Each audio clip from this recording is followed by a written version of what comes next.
மனிதர்களுக்கு வணக்கம். யாம் இணையதள போராளிகள். மனிதனை கட்டுப்படுத்தும் இரட்டையர்கள் என்பதன் தொடர்ச்சிதான் இந்த காணொளி. அந்த காணொளியை காணாதவர்கள் வலதுபுறம் மேலே வரும் லிங்கை கிளிக் செய்து பார்த்துவிட்டு இந்த காணொளியை பார்க்கவும். இன்றைய காணொளியில் உங்களுக்கு உங்கள் மூளையை கட்டுப்படுத்துவது எப்படி என்பதை பற்றி விரிவாக சொல்ல இருக்கிறோம். அதற்கு முன் உங்களால் முடிந்த உதவியினை செய்ய விரும்புவோர் இந்த காணொளியின் கீழே தாங்க்ஸ் என்ற ஐகானை கிளிக் செய்து உங்கள் உதவிகளை செய்யலாம்.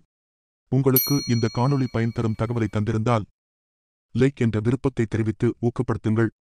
மேலும் இந்த தகவல் பலருக்கு சென்றடைய மறக்காமல் ஷேர் செய்யவும். உங்களின் தொடர் ஊக்கத்திற்கு நன்றிகள் பல. முதலில் மூளையை கட்டுப்படுத்த இதற்கு அடிப்படையாக இருக்கும் இருளை பற்றி நீங்கள் தெரிந்து கொள்ள வேண்டும். பெரும்பாலும் மனிதர்களிடையே இருளின் மீது தீராத ஒரு பயம் இருக்கும். இது திட்டம் தீட்டி திணிக்கப்பட்ட ஒன்று. இதற்கு காரணமாக இருப்பது கதைகள் மற்றும் புராணங்கள் வைத்து இருளை மனிதர்களுக்கு எதிரி போன்று சித்தரித்து மெல்ல மெல்ல பயத்தை திணித்து விதைத்ததே ஆகும். இன்றைய நவீன காலங்களில் படங்களின் வாயிலாக இருளை எதிர்மறையாகவும் பேய் என்ற பயத்தின் உணர்வாகவும் மனிதர்களை இருளின் பக்கம் சென்று விடாமல் அரச குடும்பங்கள் பார்த்துக் கொள்கின்றன. தொடர்ந்து இருளை மனிதன் வெறுக்கவும் பயந்து நடுங்குவதற்குமான கட்டமைப்பை இன்றைய உலகளாவிய தேசங்களில் காணலாம். அதற்கு காரணம் மனிதன் ஒருபோதும் உண்மையை உணர்ந்துவிடக்கூடாது என்பதற்காகவே. இருள் உங்கள் மூளையை உங்களுக்கு வசமாக்க கற்றுத்தரும். எனவேதான் மனிதர்கள் இந்த ஆற்றலை அடைந்துவிடக்கூடாது என மிக கவனமாக எதிரிகள் பார்த்துக் கொள்கின்றனர். இதன் காரணமாகத்தான் மனிதர்களை இன்றும் அடிமையாக வைத்திருக்க முடிகிறது. இருளாற்றல் ஏன் அவசியமானது? அதன் ஆற்றல் மனிதனுக்கு ஏன் தேவைப்படுகிறது? இந்த பிரபஞ்சம் முழுவதும் பெரும்பான்மையாக வியாபித்து இருப்பதுதான் இருள். 70% இந்த பிரபஞ்சத்தில் இருளும் அதன் ஆற்றலும் தான் இருக்கிறது. இந்த பிரபஞ்சம் முழுவதும் இருளாற்றல் வேகமான விரிவாக்கத்தை முடுக்கிவிட்டுள்ளது. இருளாற்றல் பல ஆண்டுகளாக ஆராய்ச்சியாளர்களுக்கு புதிரான ஒன்றாக இருந்துள்ளது. அறிவியலில் இருக்கும் மிக நீண்ட மர்மம் இது. கிரகங்கள், மிகப்பெரிய விண்மீன் திரள்கள், நிலவுகள், நீங்கள், யாம், இந்த இணையம் என நாம் பார்க்கும் அனைத்தும் இந்த பிரபஞ்சத்தில் வெறும் 5%த்திற்கும் குறைவானது.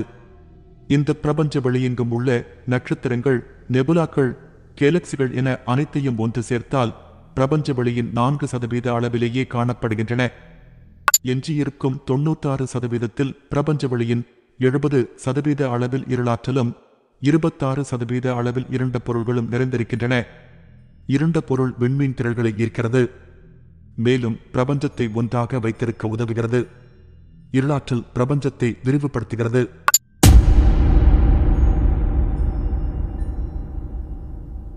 இந்த இருளாற்றல் என்பது என்ன? சூரியனை போன்று கோடான கோடி விண்மீன்களை கொண்டது நமது பால்மய வீதி. விண்மீன் எதுவும் இந்த கேலக்சியை விட்டு வெளியே ஓடிவிடாதபடி ஏதோ ஒன்று கட்டுப்படுத்தி வருகிறது. அதாவது அத்தனை விண்மீன்களின் அசுரத்தனமான ஈர்ப்பாற்றல்களை அடக்கி கட்டுப்படுத்த மிகப்பாரிய ஆற்றல் தேவை. இத்தகைய ஆற்றலை கொண்டதுதான் கருமை சக்தி. கருமை பிண்டமும் கருமை சக்தியும் பிரபஞ்ச படைப்பின் கண்ணுக்கு தெரியாத மர்மக் கருவிகள். கண்ணுக்கு தெரியாத படைப்பு மூலத்தின் பிரபஞ்ச இயக்க கருவிகள் தான் இவை இரண்டும். அப்படி என்னதான் இருக்கிறது இந்த கருமை சக்தியில் என்று மனிதர்களாகிய நீங்கள் நினைப்பது புரிகிறது. அதற்கான பதில் உங்களை ஆச்சரியப்பட வைக்கும். உதாரணமாக, இதுவரை பூமியில் எரிசக்தி முதல் மின்சக்தி வரை உள்ள அனைத்து சக்திகளையும் பெற மனிதர்களாகிய நீங்கள் பெட்ரோலியத்தையும் காற்றையும் நீரையும் சூரியனையும் நம்பி வந்தீர்கள். அதன் பிறகு இன்றைய நவீன உலகின் கண்டுபிடிப்பான அணு உலையையும் இணைத்துக் கொண்டீர்கள். இவற்றின் உதவியுடன் நீங்கள் பூமிக்கு தேவையான சக்திகள் அனைத்தையும் ஓரளவுக்கு பெற்று வந்தீர்கள். இருந்தாலும் தட்டுப்பாடு என்பது இருந்து கொண்டே இருக்கிறது. ஆனால் டார்க் எனர்ஜி எடுத்துக்கொண்டால் 1 லிட்டர் கனவளவுள்ள டார்க் எனர்ஜியின் மூலம் உலகத்தில் உள்ள அனைத்து நாடுகளுக்கும் 100 வருடங்களுக்கு தடையில்லா மின்சாரம் தொடர்ந்து கொடுக்க முடியும். இந்த அளவுக்கு வீரியமானது கருமை சக்தி. இது ஒரு உதாரணத்திற்கு மட்டுமே எடுத்துரைத்தோம். இந்த அண்டம் முழுவதும் கரும் சக்தி வெறுமனே பரவியிருக்கிறது என்றால் அவற்றின் மொத்த சக்தியை நீங்களே கணித்துக் கொள்ளுங்கள். இதற்கும் மனிதனுக்கும் என்ன தொடர்பு என்று நீங்கள் சிந்திப்பது புரிகிறது. இந்த பிரபஞ்சத்தின் அதிபதி மனிதன்தான். இந்த இருள் பரிமாண ஆற்றல்தான் மனிதனின் ஆற்றல். ஆதியில் மனிதனிடமிருந்த இந்த ஆற்றலானது எதிரியின் சூழ்ச்சியால் மடைமாற்றப்பட்டது. உங்கள் உலகின் ஒவ்வொரு நாளும் இருளிலிருந்தே கணக்கெடுக்கப்படுகிறது. ஒளி எப்போது உருவாகிறது என்பதை பார்க்க இருள் குறைய வேண்டும். அப்படியானால் ஒளி என்பதே இருளாற்றல் மூலமே உருவாகிறது. இருளின் ஆற்றல் அளப்பரியது. அது மனித இனத்திற்கு புதிதாக தோன்றலாம். ஆனால் அது உண்மையல்ல. மனித இனம் அனைத்தும் அத்தகைய பயிற்சி செய்துவிட்டுதான் இந்த பூமியில் பிரசவிக்கின்றன. உலகின் உயிர் உற்பத்தியும் இருளே. கருவறையில் இருளில் இருக்கும் குழந்தை இயற்கையாகவே இருளின் தொடர்பில்தான் இருக்கிறது. வெளிச்சத்தில் வந்தவுடன் இருளின் தொடர்பை பாதுகாக்க அது சில நடைமுறைகளை பின்பற்ற வேண்டியுள்ளது. யாம் கூறிய இருள்தான் மனிதர்கள் இருந்த கருவறை முழுவதும் நிரம்பியிருந்தது. அதில்தான் உங்கள் மூளை வளர்ச்சி பெற்றது. மீண்டும் அந்த இருள் பயிற்சிதான் உங்கள் மூளையை உங்களுக்கு கையகப்படுத்தி தரும். இருள் சக்தியை அப்போதுதான் உங்கள் மூளையின் துணை கொண்டு கிரகிக்க இயலும். ஆனால் அதை பற்றி அறியாமல் மனித இனம் இருக்கிறது. இயற்கை இருளால் ஆனது. இருளில் இருந்து கிடைக்கப்பெறும் பல உண்மைகள் வெளிச்சத்தில் கிடைக்காது.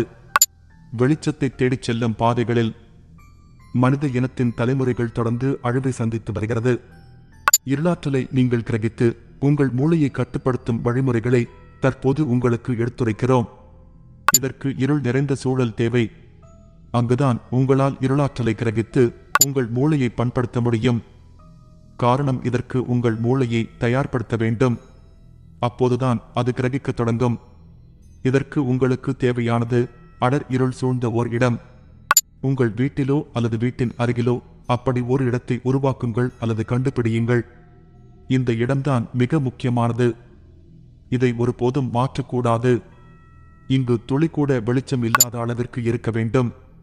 இருளானது அந்த இடத்தை ஆக்கிரமித்திருக்க வேண்டும். இதற்கடுத்தபடியாக நேரம். நீங்கள் எந்த நேரத்தை தேர்ந்தெடுக்கிறீர்களோ அந்த நேரத்தை மாற்றக்கூடாது. ஒளி இல்லா மாலை நேரத்தில் இருந்து அதிகாலை காரிருள் போகும் நேரத்திற்குள் குறைந்தது 2 மணி நேரம் பயிற்சி செய்வதற்கான நேரத்தை தேர்ந்தெடுத்து ஒதுக்குங்கள். இனி எப்போதும் இந்த இடத்தையும் நேரத்தையும் பயிற்சியில் மாற்றக்கூடாது. பொதுவாகவே மனிதர்களின் மூளை ஏதாவது ஒரு சிந்தனையில் ஏதாவது ஒரு அலைவரிசையில் பயணித்துக் கொண்டே இருக்கும். இப்படி ஏதோ ஒரு அலைவரிசையில் பயணித்துக் கொண்டிருக்கும் மூளையின் அலைவரிசையை முதலில் குறைக்க வேண்டும். இதற்கு நீங்கள் செய்ய வேண்டியது, முதலில் இருள் சூழ்ந்த இடத்தில் சரியாக நீங்கள் தேர்ந்தெடுத்து அந்த நேரத்தில் அமர்ந்து கண்களை மூடியோ அல்லது திறந்தோ உங்களின் வசதிக்கேற்ப உங்களது மூளையை யாதொரு சிந்தனை இல்லாத நிலைக்கு கொண்டு வர முயற்சி செய்ய வேண்டும்.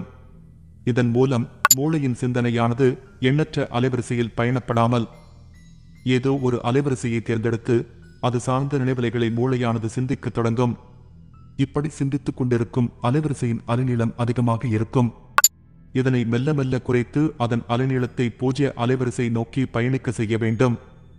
அதாவது யாதொரு எண்ணங்களற்ற அலைவரிசை. இதனை எடுத்தவுடன் மனிதர்களால் செய்ய இயலாது. தொடர்ந்து பயிற்சி செய்து இந்த நிலையை அடைய வேண்டும். இருளை நீங்கள் தொடர்ந்து உணர்ந்தால் உங்கள் மூளை ஒரு கட்டத்தில் சிந்தனையில்லாத அலைவரிசை நோக்கி பயணப்பட ஆரம்பிக்கும். அப்போது உங்களின் ஆழ்நிலை மூளை இதனை தடுப்பதற்காக நிறைய வழிகளில் முயற்சி செய்யும். உதாரணமாக, உங்களுக்கு எதெல்லாம் பயமாக விதைக்கப்பட்டதோ அவற்றை எல்லாம் உங்கள் கண்முன் இருப்பது போல் காண்பிக்கும்.